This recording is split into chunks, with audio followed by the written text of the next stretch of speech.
साम्राज्य, सामान्यांचा असामान्य आवाज।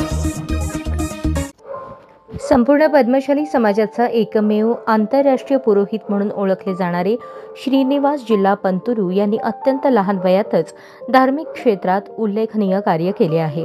वयाच्या अवघ्या 16 ते 18 वर्षांच्या दरम्यान त्यांनी साऊथ आफ्रिका येथील मोनोरिया देशात गीता मंदिरात 2 वर्ष हिंदू धर्म प्रसार व पौरोहित्य सेवेचे कार्य केले। या काळात त्यांनी 385 नागरिकांना हिंदू धर्माची दीक्षा देऊन समाजात मोठे योगदान दिले।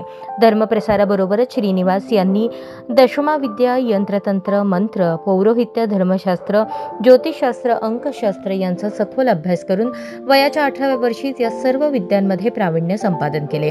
त्यामुळे ते धर्मशास्त्र आणि अध्यात्म क्षेत्रातील तरुण तेजस्वी व्यक्तिमत्व म्हणून ओळखले जातात। जिल्हा पंतुलू परिवाराचा हा 5व्या पिढीचा वारसा असून अखिल भारत पद्मशाली पुरोहित संघाचे राष्ट्रीय अध्यक्ष वेणुगोपाल जिल्हा पंतुलू हे श्रीनिवास यांचे सुपुत्र आहेत। सोलापुरात त्यांच्या आगमनानंतर विविध सामाजिक संघटनांच्या वतीने त्यांचा भव्य स्वागत आणि सत्कार करण्यात आला।